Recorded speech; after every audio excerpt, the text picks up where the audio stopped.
Well, I've been given something that's going to sound really, really depressing to talk about, but try and remember, by the end of this, we can offer a hope and a place of belonging for children with additional needs. I've been trying to support children with additional needs for over 25 years now. Prior to that, I was a children's nurse, also working with children with additional needs. And in those years, things have changed a lot. Some changes have been really good. Some changes have not been quite so good, in fact, quite horrible. Medical understanding and advances have been good, but also bad in the sense that more children are being aborted because they've been able to find out ways of pre-diagnosing before birth. The way we view additional needs and disabilities has changed as well. Everything used to be approached from a medical point of view, that is, just the diagnosis and nothing to do with the child, their personality and their hopes and dreams. Terminology was really different too, and what we now describe as additional need is very different. Even the language has changed, and actually sometimes quite unhelpfully we concentrate more on the language than we do on the needs of the child. This is doing a disservice to our children, and I do find that many professionals tend to go on the patronising approach of, oh dear, that was the wrong language, wasn't it, than actually doing something for our children. There's a huge diversity out there of additional needs and disability, and it is impossible to tie down to one specific phrase. Opinions from both professionals and the people on the street will ebb and they'll flow. Everything changes on a daily basis, a monthly basis, and year on year. Our understanding of some additional needs has improved, opened our eyes to a whole different world, and suddenly we're finding that people that have had these conditions for years undiagnosed are suddenly being diagnosed as 50 and 60-year-olds.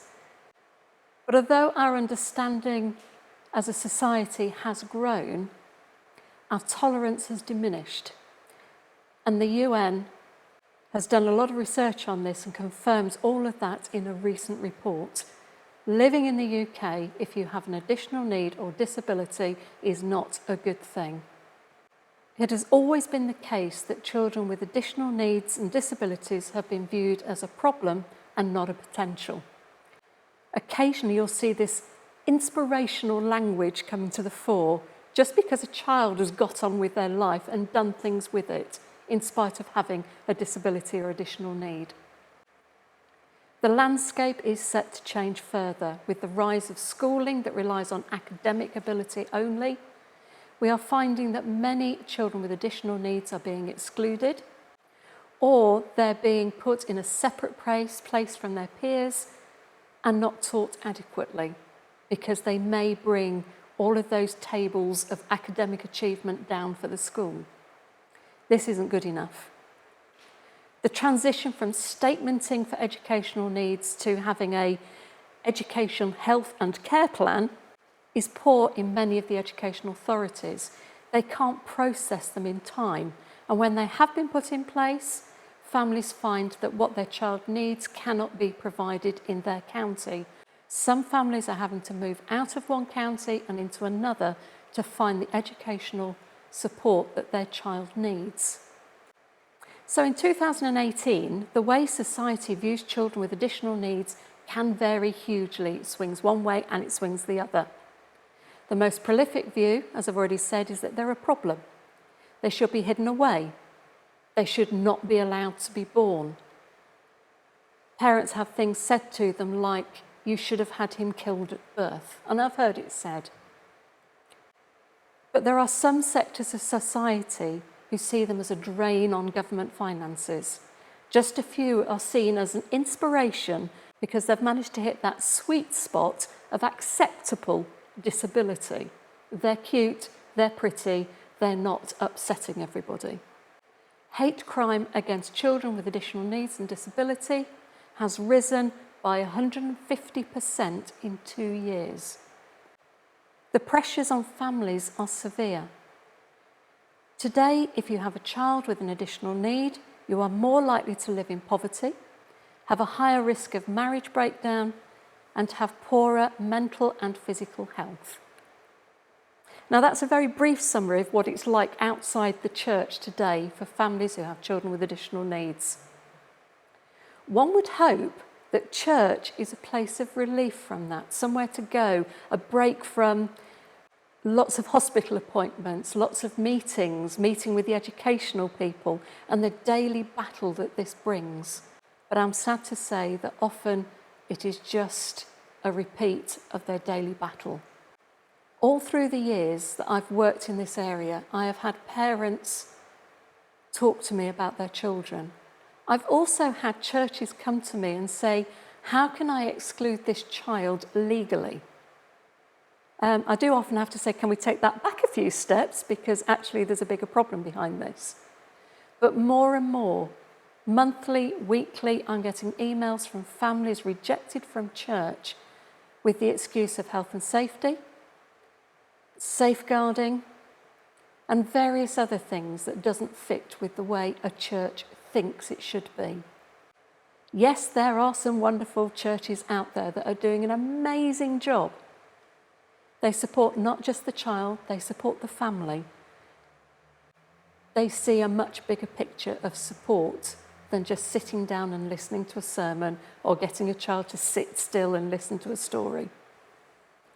The national figures quoted in our questions are not reflected in our churches. Do we really have 1 in 5 people with disabilities and additional needs in our churches? We don't. Some have a few more, but not many. Are there 1 in 20 children? That's the figure we're given, but it's actually more like 1 in 10.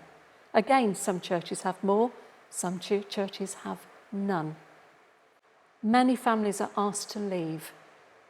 Some just leave without saying a word and they're not followed up. As a result, there is an invisible church out there of people that have been rejected just because they have an additional need that they can't help. There are some families where the church is really accepting and they're great, but the child is far too ill to get to church for various reasons of their disability or additional need.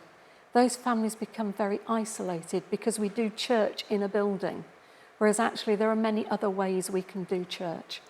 Skype, for example, Facebook Messenger, anything, something that brings them face to face with their family in the church. Access information for churches is often not on websites, and many families will actually go to the website first to find out if they can bring their child, but the information is not there. Many parents won't go to a parent and toddler group because they're frightened their child will be judged.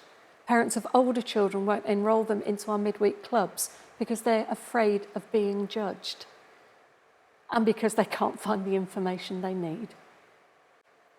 We discussed a lot about the autistic spectrum, which is absolutely brilliant. We need to be doing that. But often in some churches, this is at the expense of any other additional need or disability. And you will find that children with physical disabilities are walking, rolling or limping out of our churches, not being stopped, because it's all about one disability at the expense of another. Did you know that the largest unreached people group in this country are those with disabilities and additional needs? It's 94% unreached with the gospel, and that is such a scary figure. And it includes children. We need to do better, don't we? The church today needs a We need to do better, don't we? The church today needs a revelation to keep up with the change and a revolution to adapt. As I said at the beginning, it looks really depressing, doesn't it? And I don't like doing depressing. But let me give you an upside on this. The church today has more trainers than ever before. 26 years ago, I was the only one out there, or it felt like I was the only one out there doing it. Now you have a massive choice of specialists you can bring in to train, to support and give advice. So let's see children with additional needs and disabilities as first and foremost children, a creation of God, able to follow Jesus and be filled with the Holy Spirit.